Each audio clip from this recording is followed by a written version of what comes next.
사랑하는 형제자매 여러분, 그리고 진리를 찾는 모든 분들께 주님의 이름으로 문안드립니다. 오늘 우리는 불안과 불확실함으로 가득 찬 이 세상 속에서 어떻게 참된 행복을 찾을 수 있을지에 대한 깊은 묵상의 여정을 떠나고자 합니다.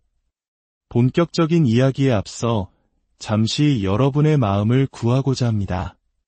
만약 오늘 나누는 이야기가 누군가에게 작은 위로나 깨달음을 줄 수 있다고 생각되신다면 주저하지 마시고 이 영상을 나누어 주십시오. 여러분의 나눔은 하나님의 은혜를 전하는 아름다운 통로가 될 것입니다. 또한 좋아요를 눌러주시는 것은 저희가 이 사역을 계속해 나갈 수 있는 큰 격려가 됩니다. 이 말씀을 듣는 모든 분들의 삶에 하나님의 평강이 함께 하시기를 기도합니다. 오늘의 주제는 하나님께서 주신 감시자, 바로 우리의 양심에 관한 이야기입니다.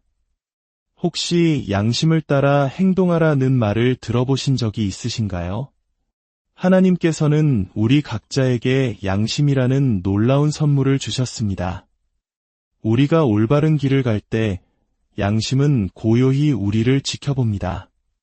하지만 우리가 잘못된 길로 한 걸음 내딛는 순간 양심은 거대한 망치처럼 우리의 정수리를 내리치며 외칩니다. 멈춰라. 지금 당장 그 일을 멈추어라.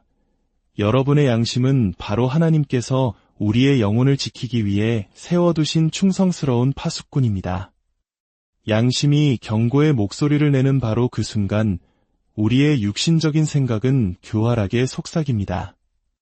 하지만 저 유혹적인 것을 좀 보라고 그 즉시 양심은 다시 한번 불호령을 내립니다. 그것을 멈추어라. 그러면 육신의 생각은 또다시 반격합니다. 하지만 저것이 얼마나 매력적으로 차려입었는지 봐. 딱 한 번만 더 보는 건 괜찮을 거야. 만약 당신이 진정으로 행복하기를 원한다면 결코 당신의 양심을 학대해서는 안 됩니다. 한번 무시하기 시작한 양심은 밤낮으로 지저댈 것이고 당신은 다음날 아침 영혼이 완전히 지쳐버린 채로 일어나게 될 것입니다. 지금 이 순간에도 당신의 내면에서는 선과 악 사이에 치열한 영적 전쟁이 벌어지고 있습니다. 진실과 거짓의 전쟁, 명예와 불명예의 전쟁, 순종과 반역의 전쟁이 계속되고 있습니다. 우리가 어떤 목소리에 귀를 기울이는지가 바로 그 순간 우리의 삶을 누구에게 내어주고 있는지를 결정합니다. 당신은 주 예수 그리스도의 목소리를 듣고 있습니까?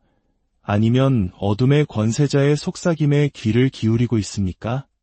우리의 신앙은 삶의 모든 것을 드리는 것입니다.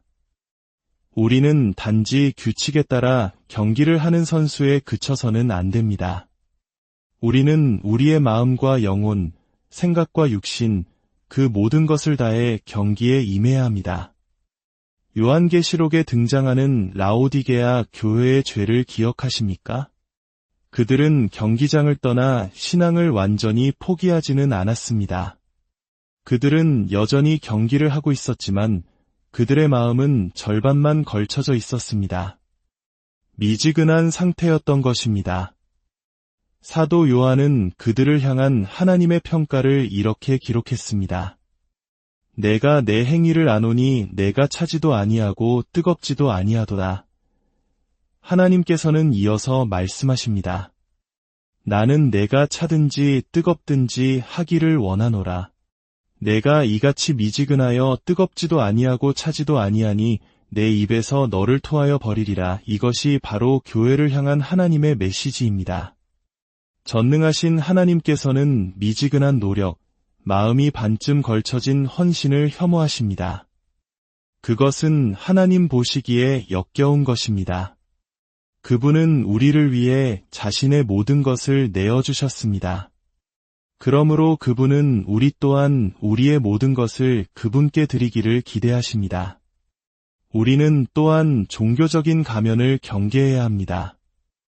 많은 사람들이 실제 자신의 모습보다 더 영적인 척하는 종교적인 가면을 쓰고 살아갑니다. 그들은 예배당에 들어설 때 뻣뻣한 자세로, 코를 살짝 치켜든 채 걷습니다. 마치 비가 오면 그 콧대 때문에 익사할 것처럼 말입니다. 이런 교만한 공작새들의 판단적인 태도와 비판적인 시선은 성도 간의 교제의 기쁨을 산산조각냅니다. 진정한 행복은 단순히 종교적인 행위나 형식에서 찾을 수 없습니다. 그것은 오직 우리의 삶을 변화시키는 예수, 그리스도와의 인격적인 관계 안에서만 발견될 수 있습니다. 성경은 말합니다. 그런즉 누구든지 그리스도 안에 있으면 새로운 피조물이라 이전 것은 지나갔으니 보라 새 것이 되었도다. 고린도후서 5장 17절의 말씀입니다. 참된 행복은 우리 안에 내주하시는 성령의 결과입니다. 사도 바울은 이렇게 기록했습니다. 오직 성령의 열매는 사랑과 희락과 화평과 오래 참음과 자비와 양선과 충성과 온유와 절제니 이 같은 것을 금지할 법이 없느니라. 갈라디아서 5장 22절 말씀입니다. 이 성령의 열매 목록이 바로 행복한 삶을 구성하는 요소들처럼 들리지 않으십니까? 열매가 나무의 산물이듯 행복은 살아계신 하나님의 영, 곧 성령의 산물입니다. 만약 당신의 삶이 순수하고 넘치는 행복으로 가득 차기를 원한다면 살아계신 하나님의 영으로 충만해지십시오. 어떤 신자들은 평안과 안식을 게으름이나 수동성과 혼동하기도 합니다. 그들은 그리스도인이 하나님 안에서 평안과 안식의 삶으로 부름받았다는 말씀을 피상적으로 이해합니다. 물론 그리스도의 피는 우리를 하나님과 화목하게 하고 우리의 이해를 뛰어넘는 평안을 가져다 줍니다. 이것은 우리가 더 이상 헛된 종교적 행위로 구원을 얻으려 애쓰지 않아도 된다는 영광스러운 진리입니다. 하지만 어떤 이들은 이 진리를 잘못 해석하여 예수 그리스도께서 부르시는 높은 부르심의 상을 향해 달려가는 것을 멈춰도 된다고 생각합니다. 혹은 완전히 포기하고 마귀가 자신의 삶과 가정에서 날뛰도록 내버려 둡니다. 이 두 가지 길 모두 참된 행복으로 이어지지 않습니다. 많은 사람들이 스스로 행복해질 자격이 없다고 단정하며 살아갑니다. 그들은 인생이라는 경기에 참여하지 않습니다. 그들은 경기장 벤치에 앉아 불평하기를 더 좋아합니다. 왜 그럴까요? 아는 사람이 없어서, 교육을 충분히 받지 못해서, 혹은 다른 사람들은 인생에서 좋은 기회를 얻었지만 자신은 그렇지 못했다고 느끼기 때문입니다. 제가 대학에 다닐 때 온몸의 근육이 굳어가는 다발성 경화증이라는 희귀병을 앓는 한 청년이 있었습니다. 그의 모든 움직임은 극심한 고통을 동반했습니다. 손이 뒤틀리고 뻣뻣해서 글씨를 쓸 수도 없었습니다. 그래서 그는 모든 강의를 녹음했고 그것을 통째로 외웠습니다. 그는 단 한 번도 수업에 늦거나 불평한 적이 없었습니다.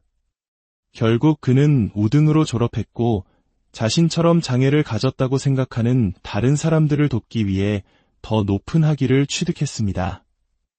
자신이 장애를 가졌기 때문에 인생의 경기장 가장자리에 앉아 있어야 한다는 생각은 그의 마음에 단 한 번도 들어온 적이 없었습니다. 그는 인생이라는 경기에서 스스로를 실격시키지 않았습니다. 대신 그는 열정과 탁월함으로 그 경기를 뛰기로 선택했습니다. 어떤 이들은 자신의 연약함을 과장하며 스스로를 행복에서 제외시킵니다. 그들은 자신이 줄 것이 너무 적다고 느껴서 결국 아무것도 주지 않게 됩니다. 제가 신학교에 다닐 때 낡은 제 차에 쓸 저렴한 스페어 타이어를 찾으러 고물상에 간 적이 있습니다. 고물상 주인이 물었습니다. 무엇을 도와드릴까요? 제가 대답했습니다. 스페어 타이어로 쓸 고물 타이어를 찾고 있습니다. 그가 단호하게 대답했습니다. 여기에는 고물 타이어가 없습니다. 사실 여기 있는 그 어떤 것도 고물이 아닙니다. 저는 농담 삼아 응수했습니다. 알겠습니다. 그렇다면 녹으로 뒤덮인 이 수많은 물건들은 뭐라고 부르십니까? 주인은 이렇게 대답했습니다. 젊은이, 분명히 알아야 할 것이 있네. 고물이라는 것은 아무런 가치가 없는 것을 의미하는 거야.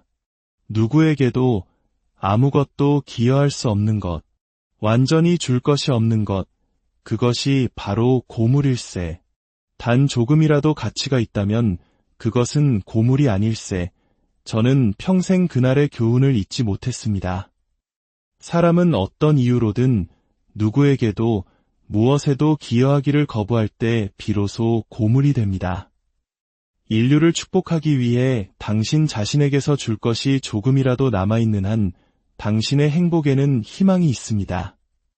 반대로 어떤 사람들은 자신이 가진 것이 너무 많다고 느끼기 때문에 인생의 경기에 참여하기를 거부합니다. 이 우월감에 빠진 영혼들은 다른 선수들이 자신의 수준에 미치지 못한다고 생각하기 때문에 팀에 합류조차 하지 않습니다. 교회가 불완전하다는 이유로 교회에 나가지 않고 성가대 지휘자의 음악적 실력이 부족하다는 이유로 성가대에서 노래하지 않습니다. 이런 생각을 가진 사람들이 어떻게 더 큰 무언가에 기여하고 그 일부가 됨으로써 오는 행복으로부터 스스로를 차단하는지 보이십니까? 인생이라는 경기에 참여하십시오.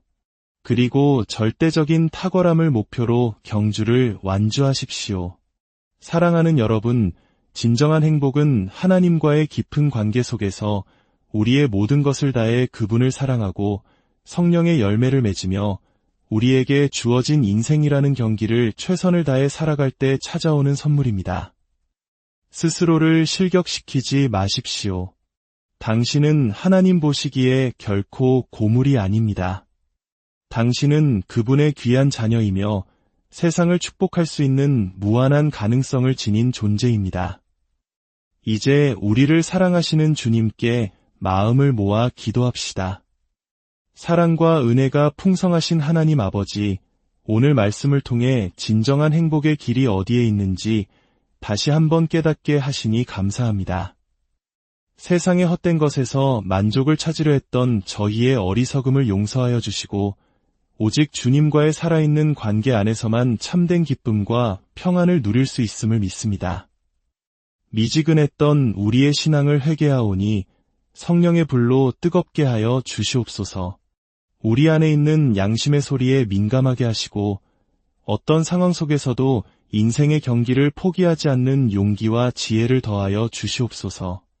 이 말씀을 듣는 모든 심령 위에 하늘의 위로와 평강을 부어주시고 각자의 삶의 자리에서 성령의 풍성한 열매를 맺는 행복한 인생이 되게 하여 주시옵소서. 우리 주 예수 그리스도의 이름으로 기도드립니다.